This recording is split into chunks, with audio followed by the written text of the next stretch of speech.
పార్లమెంట్లో పాస్ అవుతుంది. మరో కుంభమేళ అనుకుంటున్నామండి ఇక్కడ. అమరావతిని మరో కుంభమేళలాగా కొన్ని కోట్ల మంది ఎదురు చూస్తున్న ఆశాజనకం.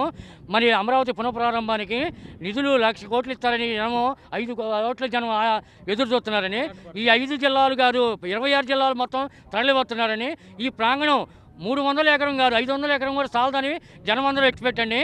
5 లక్షల మంది 10 లక్షల జనం వచ్చినా కూడా అన్నీ పులిహార కానీ, వాటర్ ప్యాకెట్లు కానీ, మజ్జిగ ప్యాకెట్లు కానీ, ఆహారం కానీ, హాస్పిటల్ కానీ, మందులు కానీ ఎనీ టైం ప్రతి బస్సుకు ఒక ఎంప్లాయీని పెట్టారండి.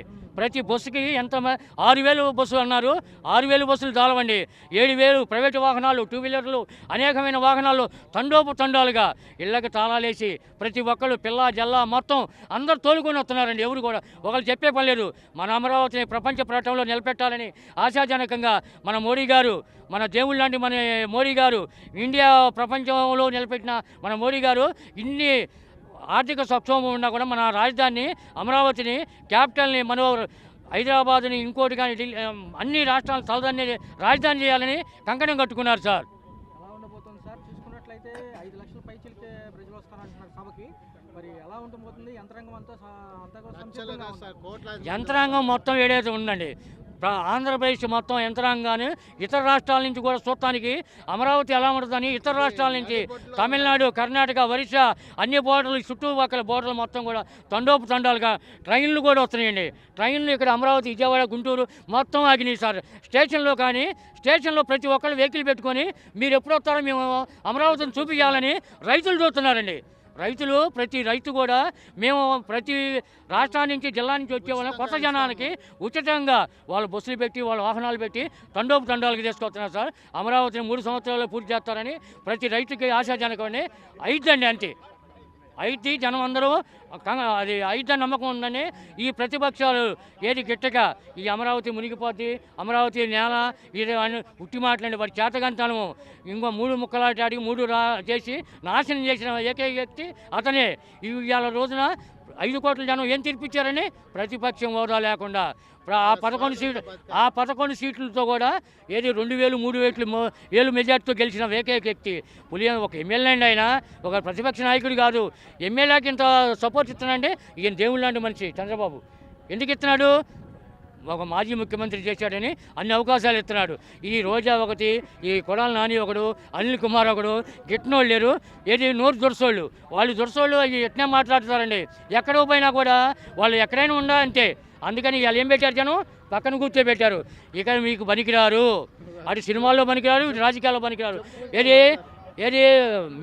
ఏది షోలు అంటారు చూడు, ఆ షోలు వేసుకుంటానికి కూడా పనికిరారు. ఇవాళ జబర్దస్తి కూడా కామెడీ లేదు. జబర్దస్తి కూడా లేకుండా చేసుకున్నామా ఏంటి? ప్రతి ఊళ్ళో కూడా లేటుగా అవకాశం వాళ్ళు మాట్లాడటానికి కూడా ఏదో మాట్లాడాలని ఉండాలని మీడియా ముందని మాట్లాడిపోతే మేము కనుమరుగైపోతామని వెళ్ళిపోతున్నారండి వాళ్ళు. అట్లయితే ఎలా ఉంది సార్ అమరావతి తొలిదశ నిర్మాణానికి కానివ్వండి? 1,00,000 కోట్లు అంటున్నారు. ఒక పక్క చూసుకుంటే మోడీ గారు ఈరోజు రాబోతున్నారు. గతంలో ఒకసారి వచ్చారు, మట్టి నీరు ఇచ్చారు. దాంతోపాటే రెండోసారి డెవలప్మెంట్ వైపుగా ఈసారి ఎక్కడా ఆగేది లేదంటున్నారు. ఎలా అనిపిస్తుంది?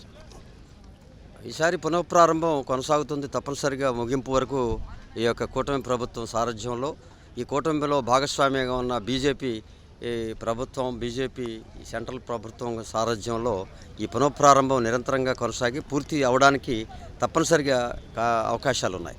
ఏదైతే ఉందో సార్ చూసుకున్నట్లయితే తొలిదశ పనులకి 3 ఏళ్ళు డెడ్ లైన్ పెట్టారు. కనీసం 30 నుంచి 40% పనులు పూర్తయినా కానీ కంపెనీలు అనేక ఇండస్ట్రియల్ సెక్టర్ రావడానికి అవకాశం ఉందంటున్నారు. మనకు ఒక ఐకానిక్గా చూపించుకోవడానికి అమరావతి రేపు డెవలప్మెంట్ వైపుగా వెళ్ళాలన్నా కావాలి కదా. ఇది తప్పనిసరిగా ఐకానిక్. ఇది దేశంలో ప్రథమమైనటువంటి రాజధానిగా, అతి పెద్ద రాజధానిగా అవతరించబోతున్న నేపథ్యం, దానికి కార్యాచరణ రూపొందించినటువంటి చంద్రబాబు నాయుడు గతంలో చేసినటువంటి ఆచరణాత్మకమైనటువంటి ఆలోచనల్ని మధ్యలో 5 ఏళ్ళ అవరోధం కలిగిన కారణంగా అనేక రకాలుగా వ్యాపారాత్మకంగా వెనక్కిపోయినటువంటి ప్రగతితో పాటు పరిశ్రమలు వెనక్కిపోయినాయి. దానికి కారణంగానే ఆయన అపజయానికి కారణంగా ఇదొకటి ప్రధాన కారణంగా కూడా మనం చెప్పుకుంటాం.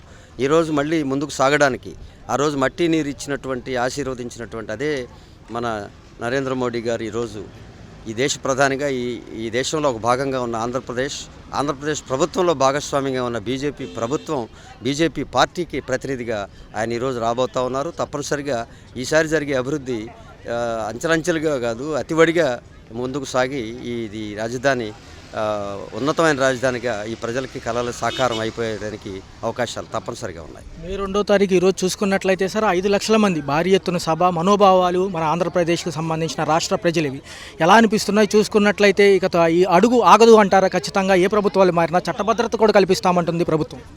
అమరావతి తప్పనిసరిగా ఈరోజు గత అనుభవాలను దృష్టిలో పెట్టుకొని వచ్చేటువంటి అనేక రకాల రాజకీయ వ్యవస్థల్లో నాసిరకం పరిణితి లేని రాజకీయాలకి ఇది బలి కాకుండా చట్టబద్ధత కలిగించి ఈ దేశ రాజధానికి నిర్మాణానికి దీన్ని కన్స్ట్రక్టివ్గా చట్టబద్ధత చేసేటువంటి పరిస్థితులు కూడా ఉన్నాయి.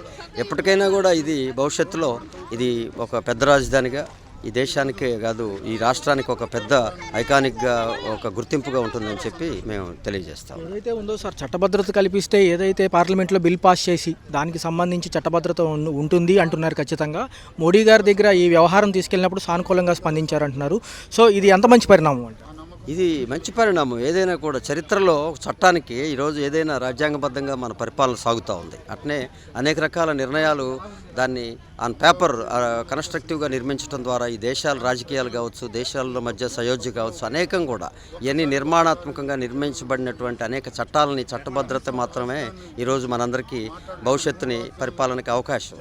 కాబట్టి ఇప్పుడు జరిగేటువంటి ఈ యొక్క పరిపాలనలో రెండు ప్రభుత్వాలు కూటమి ప్రభుత్వంలో భాగస్వామ్యం కాబట్టి దీనికి చట్టబద్ధత తేవడం పెద్ద విషయం కాదు.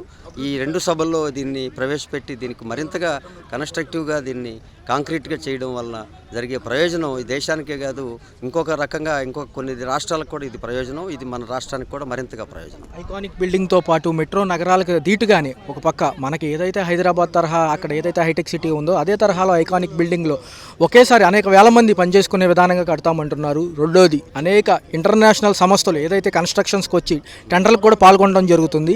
ఎలా అనిపిస్తుంది? అంతర్జాతీయ విమానాశ్రయం బాగా తలమానికం మనకి ఈసారి ఎలా అనిపిస్తుంది? అవును, ఇప్పుడు ఆధునికంగా మనం అన్ని రంగాల్లో ముందున్నాం.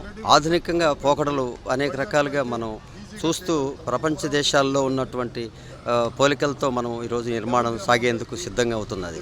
అలాగే ఈరోజు ఉన్నటువంటి ఐకానిక్ బిల్డింగ్ కావచ్చు, అంతర్జాతీయ విమానాశ్రయం కావచ్చు, ఏదైనా కూడా ఈరోజు ఆధునిక పోకడలకి ఆధునిక అభివృద్ధికి నిదర్శనాలు.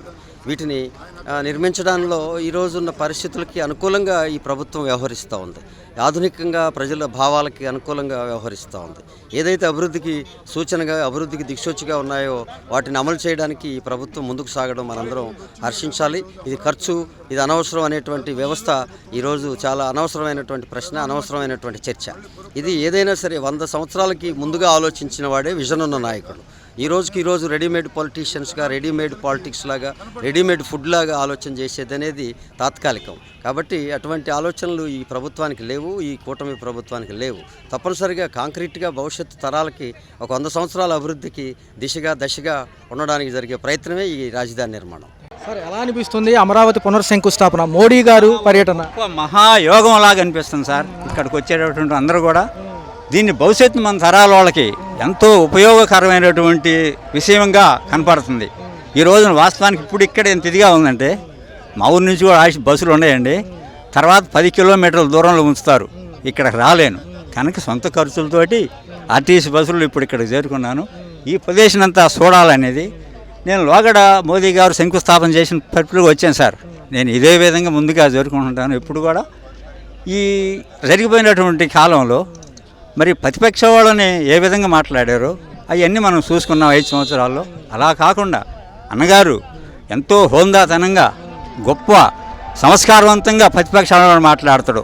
వారు వీరు తమరు బ్రదర్ సిస్టర్ అని ఎంతో హోందాతనంగా పలకరిస్తాడు. కానీ జరిగిపోయిన 5 గతాలలో ఎంతో దారుణంగా మాట్లాడి హీనపరిచారు ఇంటికాడ సోదరిమణులు కూడా. అలా కాకుండా రాజకీయంగా ఎదగాలంటే ఎన్టీ రామారావు గారిని ఆదర్శంగా తీసుకొని రామారావు గారు మాట్లాడిన విధానంగా మాట్లాడినప్పుడు ఏ నాయకుడైనా అభివృద్ధిలో చెందుతాడు అనేది నా నమ్మకం. మరి ఈ విధంగా ఇంతమంది అభిమానాన్ని సూరుకొని మనకి జరిగినటువంటి సంక్షేమ పథకాలు, అభివృద్ధి, మనం ఈనాడు రాజకీయంగా ఎదిగిన ఎదుగుదల ఇవన్నీ కూడా మనకి ఎన్టీ రామారావు గారు ద్వారా సంక్రమించిన ఆశలాగా మన రాష్ట్ర ప్రజలు భావించుకోవాలి. మనం 1982కు ముందు చాలా వెనుకబడి ఉన్నాం. మనకి రాజకీయ ప్రయోజనం అనేది ఏమి లేదు. కానీ రామారావు గారు వచ్చిన తర్వాత ఒక సామాన్యుడు కూడా నాయకుడిని రాజకీయంగా ప్రశ్నించే స్థాయికి తీసుకొచ్చిండు ఎన్టీ రామారావు గారు. ఇదంతా రామారావు గారి ద్వారా మనకి వచ్చిందని మనం ఒప్పుకోవాలి. 2 రూపాయల కేజీ బియ్యం, సగం రేటుకి జనతా వస్త్రాలు, గట్టి ఇల్లు, 3 రూపాయల కేజీ పంచదార, 3 రూపాయలకి కేజీ లీటర్ కిరసనాల, ఇవన్నీ కూడా రామారావు గారు మనకు ప్రవేశపెట్టాడు. కాబట్టి ఆ తర్వాత కాలంలో ఏ గవర్నమెంట్ వచ్చినా, ఎవరు ముఖ్యమంత్రి అయినా అవన్నీ మనకి ఏక తప్పటలా. కనుక ఇదంతా మనం రామారావు గారు పెట్టిన భిక్షే అనుకోవాలి. రామారావు గారి ద్వారా మన రాష్ట్రానికి సంక్రమించిన ఆస్తిలాగా మనం భావించుకోవాలి. ఎన్నాళ్ళుండా, ఎన్ని రోజులుండా గుర్తింపు ఉండేది అన్నప్పుడు ఎన్టీ రామారావు గారు. ఇవన్నీ గుర్తు కోసం మనం జరిగిపోయిన కాలాన్ని యుగమనో, శకమనో, శతాబ్దమనో మాట్లాడుకుంటాం. మనకి రాబోయే తరం వాళ్ళు 1982 సంవత్సరానికి గుర్తు చేసుకుంటే అది ఎన్టీ రామారావు గారి యుగమనో, శకమనో మన తర్వాత తరాల వాళ్ళు చెప్పుకునే విధంగా ఉంటుంటుంది. కనుక మన ఈ తరం వాళ్ళు కూడా ఎన్టీ రామారావు గారిని ఆదర్శంగా తీసుకొని రామారావు గారి ఆశయాలకు అనుగుణంగా ముందుకు సాగిపోతే ఇంకా కొన్నాళ్ళ తర్వాతనైనా రాష్ట్రంలో ఒక ఎన్టీ రామారావు లాంటి వ్యక్తి తయారవుతాడని ఆశిద్దాం, ఎదురు చూద్దాం. అమరావతి తొలి దశ పనులు కనీసం ఒక 3 ఏళ్లలో 30 నుంచి 40% అంటున్నారు. మంచి ఆశ పెట్టుకోవచ్చు. అవునవును, మనకి రోజు చూసే పేపర్లో పనులను బట్టి చాలా శరవేగంగా చాలా కృషి చేస్తున్నారు. లోకేష్ గారు, చంద్రబాబు నాయుడు గారు, పవన్ కళ్యాణ్ గారు చేస్తున్నారు. కానీ అనుకున్న రీతిలో రావాలి కదా, మనం అర్థం చేసుకోవాలా. కనుక మనకు ఒక 3 ఏళ్ళు అన్నది ఈ 5 ఏళ్లలో పూర్తి చేసినా సంతోషపడాలనేది నా ఉద్దేశం. ఇక్కడ తలపెట్టిన కార్యక్రమాలు బహుశా ఇది మన హైదరాబాద్లో రావాలంటే దాదాపు నా లెక్క ప్రకారం 3 సార్లు ఎలక్షన్ జరిగినా కానీ రాదు. చాలా ఇదిగా ఉంది. కనుక ఈ 5 ఏళ్లలో చాలా వరకు రైతులకు కానివ్వండి, చదువుకునే పిల్లలకి, ఉద్యోగస్తులకి, ఇలాంటి వాళ్ళందరికీ కూడా ఏదో ఒక విధంగా కొంతలో కొంతైనా మేలు జరిగిద్దని నా నమ్మకం. కానీ ఇలాంటి సంకల్పం అనేది అందరూ సాధ్యమయ్యే పని కాదు. ఇది చంద్రబాబు నాయుడు గారు చాలా గొప్పతనం. లోకేష్ గారు, పవన్ కళ్యాణ్ గారు ఎంతో కృషి చేసి మనకి ఎక్కడికి మనందరం చూడగలిగే విధంగా మోదీ గారిని పిలిచి రావడం కూడా చాలా గొప్పతనం. కనుక మనందరం కూడా ఈసారి నెక్స్ట్ కూడా సహకరించి తెలుగుదేశం కూటమి ప్రభుత్వం వచ్చే విధంగానే చేసుకెత్తే మనకు భవిష్యత్తు బాగుంటుంది, మన పిల్లల పరిస్థితి అని కూడా మనందరం కోరుకుందాం. ఆ విధంగానే ఉండాలని నేను ఆశిస్తున్నాను. ఈ అవకాశం ఇక్కడ ఉన్నట్టు మీ ఈ పెద్దలకి, ఈ టీవీ వారికి నమస్కరించి సెలవు తీసుకుంటాం. అంటారు అమరావతి పునర్నిర్మాణం మంచి పరిణామమేనా? ఎలా అనిపిస్తుంది? చట్టభద్రత కూడా ఉంటుంది అంటున్నారు. మంచి పరిణామం. అమరావతి పునర్నిర్మాణం మంచి భవిష్యత్తు, రాబోయే తరాలకి మంచి భవిష్యత్తు ఇస్తుందని ఆశిస్తున్నాం. గతంలో 10 ఏళ్ళు వెయిట్ చేశారు. భూములు ఇచ్చిన రైతులు, చుట్టుపక్కల గ్రామాల వాళ్ళు పాపం చాలా ఇబ్బందులు పడ్డారు. ఒక 5 ఏళ్ళు వాళ్ళ పడ్డ కష్టము నిడివేరపోతుందండి. ఇచ్చి రేపు భూములు ఇచ్చిన వాళ్ళకి అది ఎలా అనిపిస్తుంది? చుట్టుపక్కల వాళ్ళు అందరూ మంచి పరిణామం అంటున్నారా? రియల్ ఎస్టేట్ పెరిగినా రేపు మంచి పరిణామం అంటున్నారు. రియల్ ఎస్టేట్ దాని అదే పెరుగుద్ది. ఇక్కడ మొత్తం రాజధాని తయారైతే దాని అదే పెరుగుద్ది. అది భవిష్యత్తు బంగారు భయం అవ్వాలి అంటే ఖచ్చితంగా కొన్ని త్యాగాలతో పాటు మళ్ళీ అంతర్జాతీయ విమానాశ్రయంతో కూడా ఇస్తామంటారు. రైతులు త్యాగం చేపట్టేగా ఇక్కడ ఇన్ని ఎకరాల భూమి రూపాయి లేకుండా ఇచ్చింది. మా రైతులు మొత్తం ఇచ్చింది. 1 రూపాయి ఆశ లేదుగా. ఆ రైతులు త్యాగం వల్లనే నిలబడదు. వాళ్ళది వారికి పోదు, రైతు గోస వారికి పోదు. అది మరి మోడీ గారు ఇంత ఇబ్బంది ఉన్నా కానీ ఇక్కడ రావడం జరిగింది. ఒక పక్క దేశం యుద్ధం జరుగుతుంది, ఒక పక్క బార్డర్లో. మరి ఇక్కడికి వచ్చి మన ఇది దాటనివ్వకూడదని వస్తున్నారు. ఎలా అనిపిస్తుంది? ఎక్కడికో ప్రోగ్రాం కూడా రద్దు చేసుకున్నారు. ఇక్కడ ఖచ్చితంగా వచ్చి దీన్ని నిర్మాణం జరగాలని మోడీ గారు ఇక్కడికి వస్తున్నారు. ఈ అమరావతి నిర్మాణం జరగాల, ఆంధ్రప్రదేశ్ నిలబడాలని. అది ప్రపంచ పటంలో ఆంధ్రప్రదేశ్ రాజధాని అమరావతి అని రేపు లిఖించబోతున్నారు. 4 ఏళ్లలో ఒక 40% పనులు పూర్తయినా మనకి కంపెనీలు వస్తాయి అంటున్నారు. ఉద్యోగ కల్పనకు కొంచెం అవకాశం కంపెనీలు వస్తాయి. ఇక్కడ కనుక మొత్తం పూర్తి అయితే రాజధాని నిర్మాణం కంపెనీలు వాడతారు, అయ్యే వస్తాయి. ఇక్కడ మనం పిలవాల్సిన పనులు వాళ్ళు కావాలని మొత్తం వచ్చి ఇక్కడ పెడతారు. రాష్ట్ర భవిష్యత్తుకి కేంద్రం గట్టి సపోర్ట్ ఉంది. గతంత కంటే కూడా ఇప్పుడు గట్టిగా కూటమిలో భాగంగా ఉంది కాబట్టి ఏదడిగినా ఇస్తామంటున్నారు మోడీ గారు. బాగా ఇస్తామంటున్నారు. అన్ని బాగానే జరుగుతాయి. రేపు జరుగుతాయని ఆశిస్తున్నాం మేము. మనవరాళ్ళు ఉద్యోగాలు కావాలంటే పక్క రాష్ట్రాలకు వెళ్లాల్సి వస్తుంది. ఇక్కడ కూడా ఉంటే బాగుంటుంది కదా కంపెనీ. అవును, ఇక్కడ ఖచ్చితంగా వాళ్ళు మనవరాళ్ళకి ఇక్కడ ఉద్యోగాలు దొరుకుతాయని మా రైతాంగం మొత్తం ఆశిస్తుంది. ఇక్కడ ఉండదు మొత్తం ఈ సన్నకారు రైతులే. ఎస్సీ ఎస్టీ వాళ్ళకి ఎక్కువ ఉన్నారు ఇక్కడ. అందువల్ల ఇక్కడ ఏమి ఇబ్బంది లేదు. అందరూ వాళ్ళు మేమంతా బాగా బాయిగా ఉంటాం. గతంలో 3 రాజధానులని ఆయన చెప్పారు, మరి దానికి ఇప్పుడు మొత్తం ఇక లేదు కదా. 30 రాజధానులు ఆయన 3 రాజధానులు ఒక్క ఇటుక బిళ్ళ పెట్టలేదండి. ఆయన మొత్తం నాశనం చేసి రోడ్లు వేసిన రోడ్లు కూడా కంకరతో తవ్వుకొని పోయారు. రాజధాని వాళ్ళు ఉండే వెనకిడుతుంటే బ్యాచ్ బాగుపడటమే కానీ రైతులు కానీ ఉద్యోగాలు పిల్లల భవిష్యత్తు కానీ ఏమి చూడలేవాళ్ళు. అది జరిగింది. బొత్స ఏమన్నా శ్మశానము ఎడారి అడివి అని చెప్పిన బొత్స సత్యనారాయణ గారు, ఆయన అసలు అంత సీనియర్ నాయకుడు, ఆ మాట చెప్పొచ్చు అసలు. అట్లా జరిగింది. అది ఖచ్చితంగా భవిష్యత్తు బాగుంటుంది అంటారు. బాగుంటుందండి, భవిష్యత్తు బ్రహ్మాండంగా ఉంటుంది. హలో, తెలుగు రాజ్యం ఛానల్ చూస్తున్నారా? సామాజిక రాజకీయ జీవన చిత్రణే తెలుగు రాజ్యం. అతిశయోక్తులు అసత్యాలు ఉండవు.